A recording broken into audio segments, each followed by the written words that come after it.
በኢትዮጵያ የወሊድ መቆጣጠሪያን የመጠቀም ምጣኔ ከነበረበት 41 ከመቶ ወደ 35 ከመቶ ዝቅ ማለቱን ጥናት አሳይቷል። በኢትዮጵያ በትዳር ውስጥ ካሉ ሴቶች 65 በመቶዎቹ ምንም አይነት የወሊድ መቆጣጠሪያ እንደማይጠቀሙ የተነገረው በቅርቡ ይፋ በተደረገው የዘንድሮው የስነ ሕዝብ ጤና ጥናት ነው። ለመሆኑ እነዚህ 2/3 የሚሆኑት ያገቡ ሴቶች እርግዝናን በምን እየተቆጣጠሩ ነው የልጆቻቸውን መጠን የሚወስኑት የሚለው አጠያያቂ ነው። በኢትዮጵያ ስታትስቲክስ አገልግሎት በጤና ሚኒስቴርና በህብረተሰብ ጤና ኢንስቲትዩት በጋራ በተከወነው በዚህ ጥናት የወቅቱ የወሊድ መቆጣጠሪያ የመጠቀም ምጣኔ 35 በመቶ እንደሆነ ያሳያል። በቅርብ ዓመታት መጨመር አሳይቶ እስከ 41 በመቶ ደርሶ የነበረው መከላከያዎችን የመጠቀም ምጣኔ ቁጥሩ ከፍ ይላል ተብሎ ሲጠበቅ ለምን ወደ 35 በመቶ ዝቅ ሊል ቻለ? ምክንያቱ ምንድነው ስንል የጤና ሚኒስቴርን ጠይቀናል። አቶ ሰኚ ዱፌራ በሚኒስቴሩ የስነ ተዋልዶ ጤና የቤተሰብ እቅድ የአፍላ ወጣቶችና ወጣቶች ጤና ከፍተኛ ባለሙያ ናቸው። እርሳቸው እንደሚሉት ይህ ጥናት በየ5 ዓመቱ የሚከወን ሲሆን የዚህኛው ዙር ሳይካሄድ 7 ዓመታት ቆይቶ ነው የ2016-17 ዓመተ ምህረት ጥናት ከሰሞኑ ይፋ የተደረገው። ምጣኔው ለምን እንደቀነሰ እኛም ለጊዜው ማወቅ አልቻልንም። ምክንያቱ ምንድነው የሚለውን ገና እያጠናን ነው ብለውናል። እውነት ነው፣ ቁጥሩ የመቀነስ ነገር ያሳያል ማለት ነው አጠቃላይ እቅድ አገልግሎት። ሆኖም ግን እያጠናን ነው ምንድነው ምክንያቱ የሚለውን አሁን ገና ከበቅርቡም ስለሆነ የወጣው እሱና ምንድነው ምክንያቱ የሚለውን እኛ የቤተሰብ እቅድ አገልግሎትን እንደ ፕሮግራም ስንሰጥ በትልቁ እናቶችን ሞት ይቀንሳል ተብሎ ከሚወሰዱት እንግዲህ ስራዎች አንደኛው ትልቁ ነው ማለት ነው። ከ30 እስከ 40% የእናቶችን ሞት ይቀንሳል።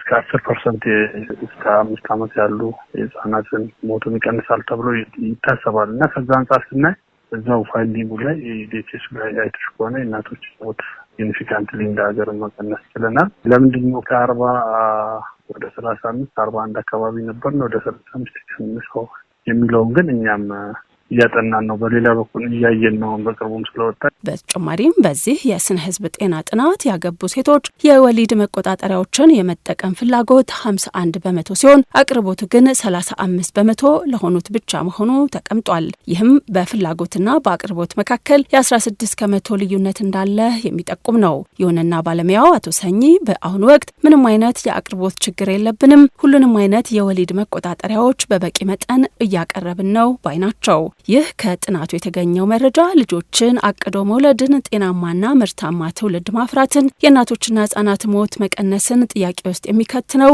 ከኢኮኖሚ ማደግ ወይም እድገቱን ከመቀነስ ጋር ቀጥተኛ የሆነ ግንኙነት ያለው መሆኑን የነገሩን የኢትዮጵያ የማህፀንና ጽንስ ሐኪሞች ማህበር ፕሬዚዳንቱ ዶክተር ኃይለማርያም ሰኝ ናቸው። በዚህ ጉዳይ ላይ ለውጥ ለማምጣት መንግስትም የዘርፉ የሙያ ማህበራትም ትልቅ የቤት ስራ ይጠብቀናል ብለዋል። የቤተሰብ ምጣኔ አጠቃቀም ላይ ከ6-7 ዓመት በፊት ከነበረው መውረድን ያሳያል። 41% ደርሰን ነበረ የቤተሰብ ምጣኔ አጠቃቀም እንደ ሀገር። የአሁኑ ሪፖርት 35 ነው የሚያሳየው። በ6% ወርደናል። እንግዲህ ይሄ መንግስትም እኛ ሙያ ማህበራትም ባለሙያዎችም ትልቅ የቤት ስራ ከፊት ለፊታችን እንዳለ ነው የሚያሳየው። ምክንያቱም የቤተሰብ ምጣኔ ለአንድ ሀገር ኢኮኖሚ እድገት የራሱን አስተዋጽኦ ያደርጋል። ለእያንዳንዷ ዶላር ቤተሰብ ምጣኔ ላይ የምትወጣ የኢኮኖሚክ ሪተርኑ ብዙ ነው። የእናቶች ሞት መቀነሻ አንዱ መንገድ፣ የህፃናት ጨቅላ ህፃናት መቀነሻ አንዱ መንገድ የቤተሰብ ምጣኔ አጠቃቀም ነው።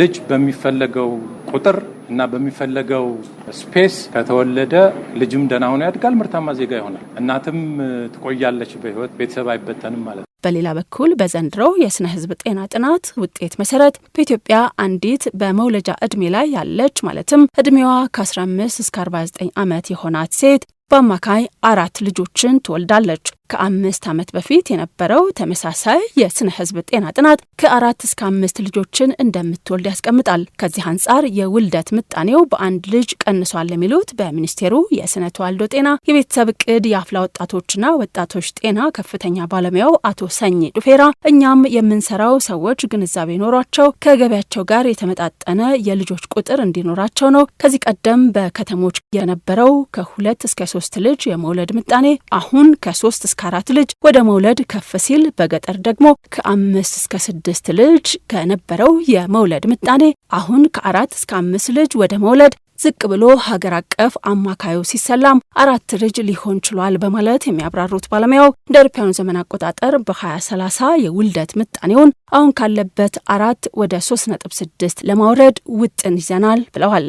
በከተሞች የተሻለ የእርግዝና መከላከያዎችን የመጠቀም ልማድ አለ። በገጠር ደግሞ አነስ ያለ ነው። ከክልሎችም በአዲስ አበባ 51 ከመቶ፣ በሲዳማ ክልል 56 ከመቶ ሽፋን አለው። በአንጻሩ በጣም ዝቅተኛው በአፋር 8 ከመቶ፣ በሶማሌ ክልል 1.6 ከመቶ ሆኖ ተመዝግቧል። የቤተሰብ እቅድ አጠቃቀም ሽፋኑን ለማሳደግ እየሰራን ነው ያሉትንም አቶ ሰኚ ያብራራሉ።